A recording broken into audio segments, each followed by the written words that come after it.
মায়ার নবী মক্কার মধ্যে কষ্ট সহ্য না করতে পারিয়া তায়েফের দিকে রওনা হয়ে গেলেন। উত্তপ্ত বালির ময়দান কাঁপে, মায়ার নবী যাইতেছে ওই বালির মধ্যে যাইতে যাইতে যখন তায়েফের কিনারায় চলে গেলি, হঠাৎ করে আবু জাহেল তায়েফকে জানায় দিল মদিনা থেকে একজন ধর্মবদ্ধ ব্যক্তি যাইতেছে, তোমরা ঢুকতে দিও না। মায়ার নবীকে ওই বেখানে ছেলেগুলো এমন কাঁপছে, মায়ার নবী সারা শরীর থেকে রক্ত আর রক্ত ঝরতে ঝরতে পায়ের মোজাগুলো পর্যন্ত জুতার সাথে লাগে গেল রে ভাই। মায়ের নবী কেমন কষ্ট করে গেলেন, কেমন মেহনত করে গেলেন, ও একটু কি দয়ার হয় না, একটু কি মায়া হয় না? আমার মায়ের নবী এত কষ্ট করে যাওয়ার পর আবার আল্লাহকে বলে, আল্লাহ জাহান্নাম কেমন? আল্লাহ যখন জাহান্নাম দেখাইলেন, জাহান্নামের আগুন এত পরিমাণ ভয়ানক, ওই আযাব সহ্য করতে পারবে না আল্লাহ। ও আল্লাহ, তুমি আমার উম্মতকে একটা তওবার মাধ্যমে ক্ষমা করে দাও। আল্লাহু আকবার। মায়ের নবীকে কি পরিমাণ কষ্ট দিয়েছেন বাবা নাই এতিম। মায়ের নবী এতিম ছিলেন, ও চতুর্দিকে কাফের গুলো কষ্ট দিতেন, রাস্তা দিয়ে মায়ের নবী যাইতেন পড়ে না, কত বড় কারে কষ্ট, পায়ের নিচে কাঁটা বিছায় রাখতো, এত পরিমাণ আঘাত করেছেন। মায়ের নবী চোখের পানি ছেড়ে কাঁদেন আর বলেন, আল্লাহ তুমি আমার উম্মতকে হেদায়েত দাও, আয় আল্লাহ তুমি আমার উম্মতকে সঠিক পথ বলে দাও রে মালিক। মায়ের নবী মক্কার মধ্যে কষ্ট সহ্য না করতে পারিয়া তায়েফের দিকে রওনা হয়ে গেল। ও বাবারা, ও ভাইরা, একটু মায়ের নবী কেমন মুখের গুনাহগুলো চলে যাবে রে বাবা। যদি তুমি সর্ব হালতে সর্ব অবস্থায় যদি তুমি এইভাবে উজু করো, উজু করার মাধ্যমে সব গুনাহগুলো ক্ষমা হয়ে যাবে। আল্লাহু আকবার। এর নবীর উম্মতের দল নবী বলেন, কোন বান্দা যদি উজুর শুরুতে সুন্দরভাবে উজু করিয়া নামাজের নিয়তে দাঁড়ায় যায়, উজু করার পূর্বে উজু করার সময় যদি বান্দা দোয়া করে, ওই বান্দা বিনা হিসাবে জান্নাতে যাবে। আল্লাহু আকবার। নবী বলেন, কেমনে জানেননি? জান্নাতে 8টা দরজা ওই বান্দার জন্য খুলে দেওয়া হবে রে মুমিন। এরপরে বলবে, রে বান্দা যাও, তোমার যেইটাইতে খুশি তুমি সেইটাইতে যাও। আল্লাহু আকবার। তাহলে একবার চিন্তা করেন না রে বাবা, আমার নবী কেমন বলে বলে গেল, বান্দা তুমি এটাও শেষ নয়, যদি রাত্রি ঘুমায়া যাও, বলেন তো যদি কোনো বান্দা রাত্রি ঘুমায়া যায় নেকি বন্ধ হবে নি? যদি নবী বলেন, কোন বান্দা এশারের নামাজের পর দুনিয়া কোনো কাজ কর্ম থেকে বিরত থাকিয়া সুন্দর করিয়া বাসার মধ্যে যাইয়া যদি দোয়া দরুদ পড়িয়া ঘুমায়া যায়, ওই বান্দা সারা রাত ঘুমায়া থাকা নফল নেকি অর্জন করে। সুবহানাল্লাহ। অথচ আমার জীবনটা পরিপূর্ণ নেকি আর নেকি, কিন্তু গুনার কারণে আমি হাত নাপাক করে ফেললাম, গুনার কারণে আমার পাগুলো নাপাক করে ফেললাম রে বাবা। এই জবান দ্বারা কাউকে গালি দিয়েছো, জবান নাপাক হয়ে গেল। এই চোখ দ্বারা কারো বিরুদ্ধে তুমি কারো ক্ষতি করার চেষ্টা করছো, চোখ নাপাক হয়ে গেল। এই তুমি হাত দ্বারা কারো ক্ষতি করছো রে ভাই, হাতগুলো তোমার নাপাক। এই পা দ্বারা কারো ক্ষতি করার জন্য সামনে গেছো, তোমার পাটা নাপাক হয়ে গেছে রে ভাই। এই কলব দ্বারা কারো বিরুদ্ধে খারাপ পরিকল্পনা করছো, কলবটাও তোমার নাপাক, তোমার জীবনটাই নাপাক আর নাপাক। গুনাহ আর গুনাহ, এক পরিমাণ গুনাহ। এই গুনাহ নিয়ে যদি কবরে যাও, ওই কবরের মধ্যে ভয়ানক আযাব আর কেমন ভয়ানক শাস্তি। এই জন্য আমার আল্লাহ তাআলা বলেন, ফাতারাফু বিযামবিহি ফাসুহকান লিআসহাবি সাইর। এরে বান্দা, তুমি কি জানো যে এই দিন বান্দা তার গুনাহগুলো অপরাধগুলো চিনে ফেলবে? ফাতারাফু, বান্দা সেই দিন তার গুনাহগুলো চিনে ফেলবে। ফাতারাফু, গুনাহ চিনে ফেলার পর আল্লাহ বলবে, সুহফান সুহফান মিনাল জান্নাতি, তুই এই জান্নাতের দরজা থেকে সরে যা, জাহান্নামে নিয়ে যা। ৭০,০০০ ফেরেশতাকে অর্ডার করবে, যা জাহান্নাম থেকে আগুনের শিকলটা নিয়ে পায়ে পড়ায় টানতে টানতে তুই জাহান্নামে নিয়ে যাও। ও গুনাহগারেরা, ও বিপদওয়ালারা, ও দাড়ি-কামানিওয়ালা যুবক, দুনিয়ার মহব্বতে, দুনিয়ার ভালোবাসে তুমি পাগল হয়ে গেছো, কিন্তু আমার আল্লাহকে একবার কি তুমি চিনো নাই রে বাবা? তুমি যখন বিপদে পড়ছো, বিপদ থেকে উদ্ধার করছেন কি একটু বলো না রে বাবা? সেই সময় উদ্ধার করছেন আমার আল্লাহ। খানার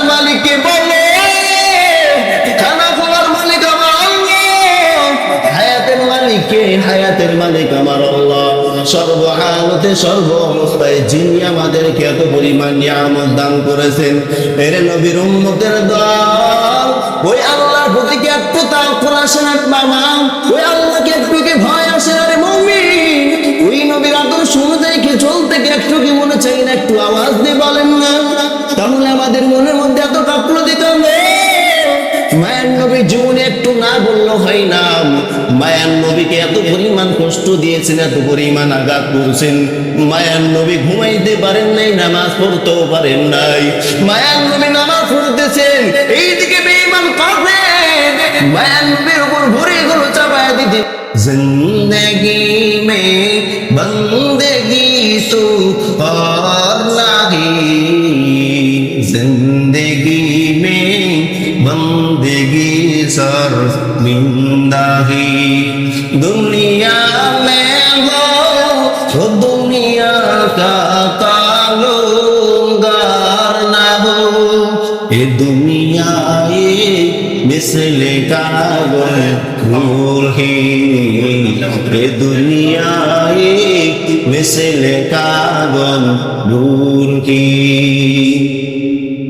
কবি বলেন, দুনিয়া একটা সামান্য কাগজ, পানির মধ্যে যদি কোনো কাগজ পড়ে যায়, ওই কাগজের কোনো মূল্য থাকেনি বলেন না। আপনি দোকান থেকে খাতা ক্রয় করলেন, 10 টাকা দিয়ে খাতা ক্রয় করার পর বাড়ির মধ্যে নিয়ে আসলেন, ওই কাগজটা যদি পানিতে পড়ে যায় যেমন মূল্য থাকে না, এই দুনিয়ার মধ্যে আপনি আসছেন অল্প দিনের জন্য, এই ইবাদত বন্দেগী না করলে কোনো মূল্য থাকে না, ঠিক কিনা? আল্লাহ তাআলা বলেন, রে বান্দা, আমি আল্লাহ বললাম আকিমুস সালাহ ওয়া আতুজ যাকাত ওয়া আকরিদুল্লাহ কারদান হাসানা। হে বান্দা, তুমি নামাজ পড়ো, রোজা করো, তুমি আমি আল্লাহকে ভয় কর। যারা নামাজ পড়বে না, রোজা রাখবে না, যারা আল্লাহকে ভয় করবে না, আল্লাহ বলেন বান্দা কিয়ামতের ময়দানে সেই দিন বান্দার কোনো মূল্য থাকবে না। কথা বলেন না, ঠিক কিনা? আল্লাহ তাআলা বলেন, ইযা উলকু ফিহা সামিউ লাহা সাইগান ওয়া ইয়াতাফুন। হে বান্দা, তুমি কি জানো যেদিন তোমাকে জাহান্নামের দিকে নিয়ে যাওয়া হবে, হে বান্দা, ওই কবরের মধ্যে যখন প্রশ্ন করা হবে, 1 নাম্বার প্রশ্নের উত্তরটা কি বলেন তো? মান রব্বুকা, রবের পরিচয় দাও। 2 নাম্বার ধর্মের পরিচয় দাও। 3 নাম্বার রাহমাতুল লিল নবীর পরিচয়টা দাও। যদি রবের পরিচয় সুন্দর হয়, নবী পরিচয় সুন্দর হয়, ধর্মের পরিচয় যদি সুন্দর হয়, তাহলে আখিরাত তোমার জন্য কামিয়াব। আল্লাহু আকবার। এরে নবীর উম্মতের দল, যদি আমল সুন্দর না হয়, ইবাদত যদি না থাকে রে মুমিন, যদি আল্লাহকে ভয় না করতে পারো, নবীর সুন্নাত অনুযায়ী জীবন যদি না করতে পারো রে ভাই, দুনিয়ার প্রেম মহব্বত নিয়ে যদি পড়িয়া যাও, সেই দিন বান্দা তোমার কোনো মূল্য থাকবে না।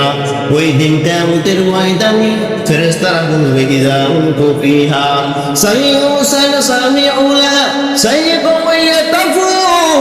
হে বান্দা, তুমি জাহান্নামে কেন বলো? তুমি জাহান্নামে কোন কারণে আসছো বল? জাহান্নামে দরজায় ফেরেশতারা দাঁড়ায় যাবে, বলবে, তুমি জাহান্নামে কেন রে বান্দা? বলবে, আমি জাহান্নামে আসার কারণ এমনি নয়, দুনিয়ার মধ্যে আমি নামাজ পড়ি নাই, রোজা করি নাই, হজ করি নাই, যাকাত দিই নাই। আমার সামর্থ্য রয়েছে যাকাত দেওয়ার, তো থাকার পরও আমি যাকাত দিই নাই, আমি বড় অলস। আমার নামাজ পড়া শক্তি ছিল, আমি অসুস্থ নাই, এরপর নামাজ পড়ি না, কেমন বড় অলস। এরা নবীর উম্মতের দল, আমার একটা কথা বুঝাইয়া দেন। আল্লাহ বলেন, ইয়া আইয়ুহাল্লাযীনা আমানু ইসতাঈনু বিস-সাবরি ওয়াস-সালাহ ইন্নাল্লাহা মা'আস-সাবিরিন। আল্লাহ বলেন, বান্দা, নামাজের মাধ্যমে আমি আল্লাহর কাছে চাও, ধৈর্যের মাধ্যমে আল্লাহর কাছে চাও রে মুমিন।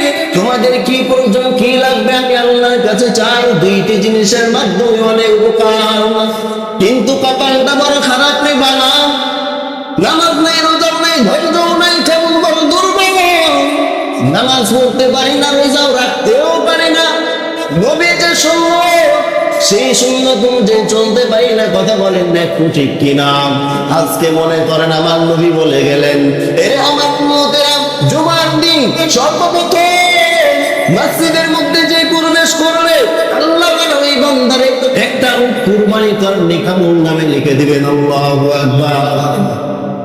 অথচ আমরা এইগুলো নেকি থেকে বড় দুর্বল, ইবাদত বলতে কি থেকে বড় দুর্বল। দুনিয়ার কোন কাজের মধ্যে এত পরিমাণ পাগল আর টেনশন। আজকে আমার জমিতে পানি দেওয়া লাগবে, জমি চাষ করা লাগবে, 2 দিন থেকে ঘুম নাই। কথা বলেন না ঠিক কিনা? কিন্তু জানলার বিধান, তুমি যে কাজ করলে মুমিন, এই কাজের হুকুম কে করেছে বলো? এই কাজের হুকুম করেছেন আমার আল্লাহ। বান্দা তুমি খানা খাও, এটাও ইবাদত। পানি পান করো, এটাও ইবাদত। তুমি রাস্তা দিয়ে চলো, এটাও তোমার ইবাদত। তুমি কথা বলো, এটাও তোমার ইবাদত। তুমি সন্তানকে সময় দাও, এটাও তোমার ইবাদত। কথা বলেন না ঠিক কিনা? ভুল বললামনি? তুমি টয়লেটে যাও, এটাও তোমার ইবাদত। খানা খাও, এটাও তোমার ইবাদত। যদি কোনো বান্দা খানা শুরুতে বিসমিল্লাহ বলিয়া খানা খাই, ও খানা খাইতে খাইতে যতক্ষণ পর্যন্ত খানা খাবে, প্রতিটি লোকমার মাধ্যমে আল্লাহর নেকি বর্ষণ করে দিবেন। আল্লাহু আকবার। বান্দা তুমি টয়লেটে গেছো, দোয়া পড়ে টয়লেটে গেছো, দেখো টয়লেটের মাধ্যমে কেমন নেকি। বান্দা 24 ঘন্টা নাকি কোন নেকির অভাব নাই। কিন্তু বলেন তো আল্লাহর বান্দারা, এমন কোন বান্দা আমারে বলতে পারবেন হুজুর আমি জীবনে প্রতিটি ঘন্টা প্রতিটি সময় নেকি করি, অথচ বলতে পারবেননি আমার একটু বোঝা দেন, আমি যদি এখন মারা যাই আমি জান্নাতে যাব? এমন গ্যারান্টি কেউ দিতে পারবেন না রে বাবা। অথচ নবী বললেন কোন বান্দা যদি 5 ওয়াক্ত নামাজের শুরুতে, কোন নামাজ বলেন না, 5 ওয়াক্ত নামাজের শুরুতে কোন বান্দা যদি সুন্দর করে ওযু করে নেই রে ভাই, নবী বলে যদি কেউ হাত তারে ধুয়ে ফেলে হাতের গুনাহগুলো ক্ষমা হয়ে যাবে। আল্লাহু আকবার। যদি কেউ মুখে পানি দেয়, নবী বলেন কোন বান্দা যদি দিলটাকে ইখলাস হালতে, দিনটাকে যদি মনটা খুলে হৃদয়টা খুলে যদি প্রত্যাশা করে আর জীবনে গুনাহ করব না, আর অন্যায় করব না, আস্তাগফিরুল্লাহ, সবাই বলে আস্তাগফিরুল্লাহ। কোন বান্দা যদি মন থেকে একবার আওয়াজ দিয়ে বলে আস্তাগফিরুল্লাহাল্লাযী মিন কুল্লি যামবি ওয়া আতুবু ইলাইহি, এর মানে আর গুনাহ করব না, আল্লাহ বলে রে বান্দা তোমার জীবনে সব গুনাহগুলো ক্ষমা করে দিলাম। আল্লাহু আকবার। শুধু এমনটা নয় রে মুমিন, এর যুবক, শুধু এখানে শেষ হয় নাই। কোন বান্দা যদি কালিমা দিলটাকে থেকে ক্লাসের শরীর যদি কোনো বান্দা এই তিন শরীর যদি কালিমা সবাই বলে লা ইলাহা ইল্লাল্লাহু মুহাম্মাদুর রাসূলুল্লাহ, কোন বান্দা যদি ইখলাসের সহিত এই কালিমা একবার পড়ে আল্লাহ তাআলা তার জীবনের সব গুনাহগুলো ক্ষমা করে দিবে। এত পরিমাণ ফজিলত, এত পরিমাণ বরকত পাওয়ার পর কপালটা বড় খারাপ। আজকে মা মুসলমান, বাবা মুসলমান, বংশের পরিচয় দিয়ে মুসলমান, নামাজের মাধ্যমে মুসলমান হইতে পারলাম না, কালিমার মাধ্যমে মুসলমান হইতে পারলাম না, হৃদয়টা উজাড় করে আল্লাহর ইবাদত করতে পারলাম না রে ভাই। অন্তরটা কি মনে একবার চাই না আমার নবী কেমন কষ্ট করে গেলেন? তুমি মনে করো আমার আল্লাহ কেমন? আমার আল্লাহর কাছে কে ধনী কে গরিব, কে শিক্ষক কে ছাত্র, কোনো ভেদাভেদ নাই, কারণ আল্লাহর কাছে সবাই সমান। এই জন্য আমরা সবাই আল্লাহর কাছে রুজু করবো ইনশাআল্লাহ। এই জন্য ভাইয়েরা আমার আজকে থেকে নিয়োগ করিয়া নাও, আর জীবনে গুনাহ করবো না, আর অন্যায় করবো না, আর গীবত করবো না, শিকায়াত করবো না। কিন্তু আমাদের কপালটা বড় খারাপ। গীবতের সময় সামনে গিয়া নবী বললেন আল গীবাতু আশাদ্দু মিনাজ জিনা, গীবত করিও না, গীবত এত পরিমাণ ভয়ানক আযাব, যারা গীবত করবে জাহান্নামের ভয়ানক আযাবের মধ্যে পড়বে। এর নবীর উম্মতের দল, আজকে আপনাদের কাছে সময় সংকীর্ণ একটা প্রতিজ্ঞা নিয়ে যাইতে চাই। 1 নম্বর বলেন তো এই কালিমার অর্থ করবেন তো জবানের মধ্যে বলেন ইনশাআল্লাহ। সকালে 3 বার পড়বেন, সন্ধ্যাও 3 বার পড়বেন। কোন বান্দা যদি একিনের সহিত প্রতিদিন সকাল বেলায় যদি সুবহানাল্লাহি ওয়া বিহামদিহি আদাদা খালকিহি ওয়ারিদা নাফসিহি ওয়া জিনাতা আরশিহি ওয়া মিদাদা কালিমাতিহি। এই দোয়া পরে আল্লাহ বলেন ওই বান্দা সারা দিনটা সুন্দর হবে কাটবেন। আল্লাহু আকবার। আর নবী বলিয়া দেন কোন বান্দা যদি আয়াতুল কুরসি পড়ে, এই আয়াতুল কুরসির ফজিলতটা কোন বান্দা যদি 5 ওয়াক্ত নামাজে এই আয়াতুল কুরসি পড়ে, যদি বান্দা মারা যায় জান্নাতে মারা যাইতে দেরি, জান্নাতে যাইতে দেরি না। আল্লাহু আকবার। অথচ নবী বলে দেন বান্দা এত পরিমাণ পাওয়ার, এই জন্য আজকে থেকে নিয়ত করিয়া নেন নামাজ ছাড়বেন না ইনশাআল্লাহ। 1 নাম্বার কালিমা সঠিক করে রাখবেন, 2 নম্বর হইল নামাজ ছাড়বেন না। কারণ নবী বলেন আউয়ালু মা ইউহাসাবু আবদুল ইয়াউমাল কিয়ামাতিস সালাত। কিয়ামতের ময়দানে সর্বপ্রথম বান্দার যে হিসাব না হবে, নামাজের হিসাব না হবে, সেই দিন বান্দা তোমার কোনো চারণ নাই, কোনো সুযোগ নাই। এরে মুরব্বী বাবার আমার, ও ভাইয়ের আমার, একটু দেখো জাহান্নাম কেমন বড় ভয়ানক। ওই আযাব সহ্য করার শক্তি নাই। জমিন থেকে 9 কোটি 30 লক্ষ মাইল উপরে সূর্য। আজকে শুক্রবার এই জুমার ময়দানে এই মসজিদে ঢুকতে কেমন গরমটা লাগে, তাপের মধ্যে মানুষগুলো কষ্ট লাগে, ফ্যানের প্রয়োজন হয়, এসির প্রয়োজন হয়, কিন্তু জাহান্নামের মধ্যে কোনো সুযোগ নাই, সুবিধা নাই। রাত্রে ঘুমানোর জন্য তুমি বাড়ির মধ্যে কত বড় আয়োজন করছো, সামান্য কারেন্টটা চলে যায়, ঘরের মধ্যে থাকতে পারো না রে বাবা। ওই কবরের মধ্যে কেমনে থাকবে একবার চিন্তা করো না। চিন্তা করে দেখো না কবরে কি যাইবা না, ঠিক না বলেন না? চিন্তা করে দেখো না কবরে কি যাইবা না, যে কবরে আল্লাহ ছাড়া বন্ধু কেহ থাকবে না। চিন্তা করে দেখো না কবরে কি যাইবা না, ঠিক না? এই দুনিয়া সবই পর, কবর যে তোর আসল ঘর। এই দুনিয়া সবই পর, কবর যে তোর আসল ঘর। কেমন এসে তাই থাকবি পরি, শুধুই মাটির বিছানা। কথা বলেন না? এই জন্য অবশ্যই ভাইয়ের আমার, আপনাদের কাছে আমি অনুরোধ করে যাই, আমি একজন মুসাফির ব্যক্তি, আমার বাসা রাজশাহী, আমি দিনাজপুরের মধ্যে থাকি, পড়ালেখা করি। আমার বড় ভাই ইয়াকুব ভাইয়ের সাথে আমার এক সম্পর্ক, ভাই দাওয়াত দিয়েছেন আপনাদের এলাকায় আসি। তো আলহামদুলিল্লাহ ভাই, আপনাদের কাছে একটা দিনের দাওয়াত, একটা দিনের খেদমত মেহনত। ভাই সর্বদাই জবানের মধ্যে যে ব্যক্তি এই কালিমার আওয়াজ থাকবে, এই যে বান্দার সর্বদা এই জবানে কালিমা থাকবে, কালিমা হালতে যদি ওই বান্দা মারা যায় বিনা হিসাবে জান্নাতে। আল্লাহু আকবার। মানুষ কখন কিভাবে মারা যায় এই খবর কারো জানা নাই। এই জন্য অবশ্যই আমরা কালিমা সর্বদাই জবানের মধ্যে রাখবো, জিকির করবো। আফজালু যিকরি লা ইলাহা ইল্লাল্লাহ, এই আমলটা ইনশাআল্লাহ করবেন। আরেকটা আমল হইতেছে 5 ওয়াক্ত নামাজ পড়েন। আপনি যা করেন না কেন, আপনি সুদ খান আর ঘুষ খান, নামাজের সাথে ওইগুলো সম্পর্ক নাই। আপনি সর্বহালতে নামাজটা পড়েন, কারণ নামাজ হইতেছে ইন্না সালাতা তানহা আনিল ফাহশাই ওয়াল মুনকার। নামাজ পড়বেন অশ্লীল অহিত খারাপ কাজ থেকে আল্লাহ হেফাজত করবেন। আয় আল্লাহ আমার ভাইদেরকে আপনি কবুল করেন। আল্লাহ আমার ভাইদেরকে আপনি দিনের জন্য কবুল করেন, মনটাকে প্রশস্ত করে দেন। আল্লাহ আমার ভাইদেরকে 5 ওয়াক্ত নামাজ আল্লাহ হিসাবে কবুল ও মঞ্জুর করে নেন। এই মসজিদে কবুল মঞ্জুর করে আমিন। ওয়া আখিরু দাওয়ানা আলহামদুলিল্লাহি রাব্বিল আলামিন। আসসালামু আলাইকুম ওয়া রাহমাতুল্লাহ। যারা সুন্নাত করেন নাই সুন্নাত করেন।